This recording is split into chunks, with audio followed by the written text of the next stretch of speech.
ሰላምና ጤና ለእናንተ ይሁን። ውድና የተከበራችሁ የዩቲዩብ ቻናላችን ቤተሰቦች የህዳር 26 ቀን 2018 ዓ.ም የዕለተ አርብ መረጃዎችን ወደ እናንተ ይዘን መጥተናል። ወደ መረጃዎቹ ስናልፍ የቀድሞው የሰላም ሚኒስቴር ዴኤታና የኦሮሚያ ክልል ምክር ቤት አባል አቶ ታዬ ደንደዓ ጥፋተኛ በተባሉበት ክስ የ7 ዓመት ከ2 ወር እስራት ተፈረደባቸው።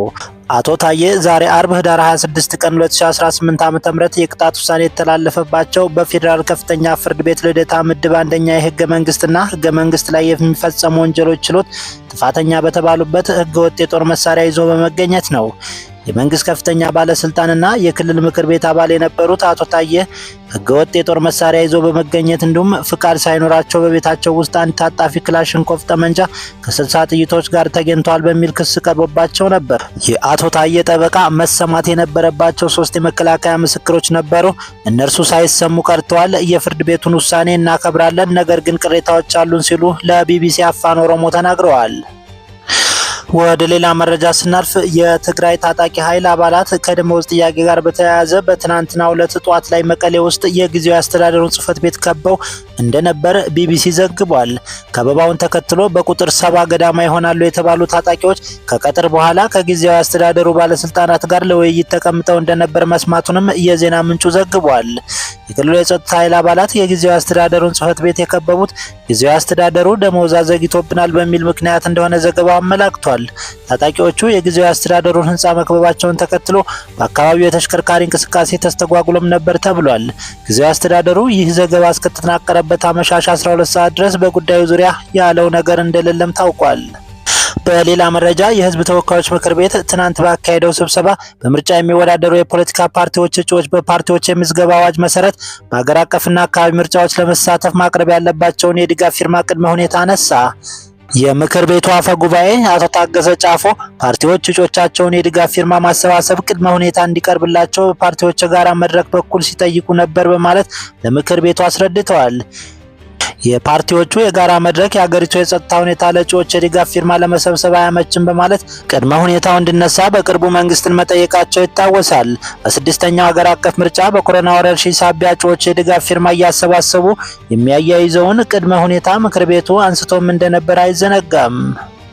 ወደ ሌላ መረጃ ስናልፍ የወንጀል ፍርደኞችን አሳልፎ በመስጠት ዙሪያ ኢትዮጵያና ከቻይናና ከብራዚል ጋር የተፈራረመቻቸው ስምምነቶች ለህዝብ ተወካዮች ምክር ቤት ቀረቡ። ሁለቱ ስምምነቶች ፍርደኞቹ ወደ የሀገራቸው ተዛውረው የፍርድ ጊዜያቸውን እንዲጨርሱ የሚያስችል መሆኑን በምክር ቤቱ የመንግስት ተጠሪ ተስፋዬ በልጅጌ ለምክር ቤቱ አስረድተዋል። በስምምነቱ መሰረት በብራዚል ወይም በቻይና እስር ቤት የሚገኙ ኢትዮጵያውያን ወደ ሀገራቸው ተዘዋውረው የቻይና ፍርድ ቤቶች የፈረዷቸውን የእስር ቅጣት ይጨርሳሉ።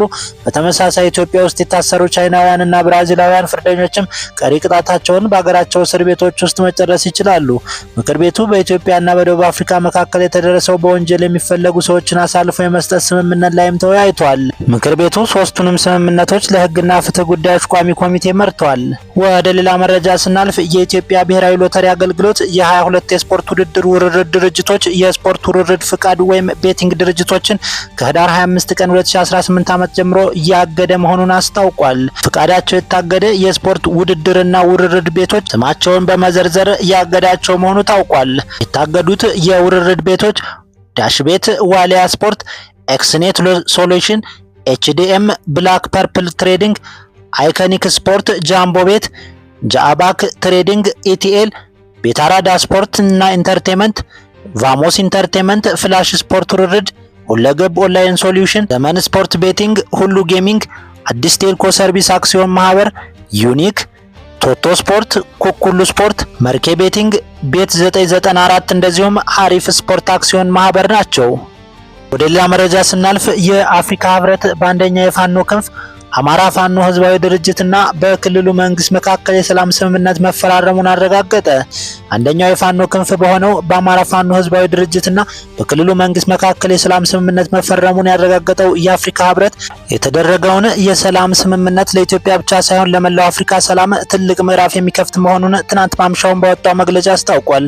እንደ ህብረቱ መግለጫ የስምምነት ስነ ስርዓቱ በአዲስ አበባ የተካሄደ ሲሆን የአፍሪካ ህብረት ኮሚሽን ምክትል ሊቀመንበር ሰልማ ማሊካ ሀዲዲ የአፍሪካ ህብረትን በመወከል የኢጋድ ምክትል ዋና ጸሐፊ መሐመድ አብዲ ዋሬ እንደዚሁም የምስራቅ አፍሪካ የልማት በየነ መንግስታት ኢጋድን በመወከል በስምምነቱ መሳተፋቸውን ገልጿል።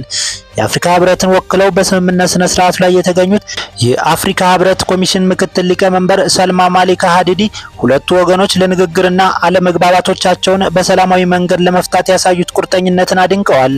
በአንደኛው የፋኖ ክንፍ አማራ ፋኖ ህዝባዊ ድርጅትና በክልሉ መንግስት መካከል የተፈረመው የሰላም ስምምነት ለኢትዮጵያ ዘላቂ ሰላምን ለማስፈን ለሚደረገው ጥረት ትልቅ ምዕራፍ የሚከፍት መሆኑን የአፍሪካ ህብረትም ገልጿል።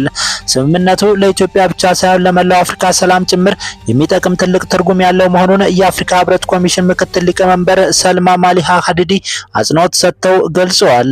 በአህጉራችን የሚፈጸም እያንዳንዱ የሰላም ስምምነት የጥይት ድምጽ የማይሰማባት አፍሪካን እውን ለማድረግ ግባችንን ለማሳካት አንድ እርምጃ ወደፊት ለመራመድ የሚያግዝ ነው ያሉት ምክትል ሊቀመንበሯ ለአህጉራችን ሰላም ታላቅ ምዕራፍ በሆነው በዚህ ታሪካዊ የሰላም ስምምነት ላይ በመድረሳችሁ በአፍሪካ ህብረት ስም እንኳን ደስ አላችሁ ለማለት እወዳለሁ ሲሉም የአማራ ክልል መንግስትና የአማራ ፋኖ ህዝባዊ ድርጅትን አመስግነዋል።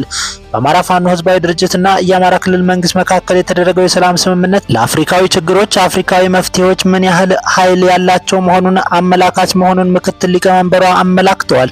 ይህ በእንዲህ እንዳለ የአማራ ክልል መንግስት ከአማራ ፋኖ አንደኛው ክንፍ ከሆነው የአማራ ፋኖ ህዝባዊ ድርጅት ጋር የሰላም ስምምነት መፈረሙን ቢገልጽም የአማራ ፋኖ ህዝባዊ ድርጅት ኃላፊ ወይም ሊቀመንበር የሆኑት አቶ እስክንድር ነጋ ደግሞ ምንም አይነት ስምምነትም ሆነ የሰላም ስምምነት ፊርማ ያደረግነው ነገር የለም በማለት በትናንትናው ዕለት መግለጫ ሰጥተዋል።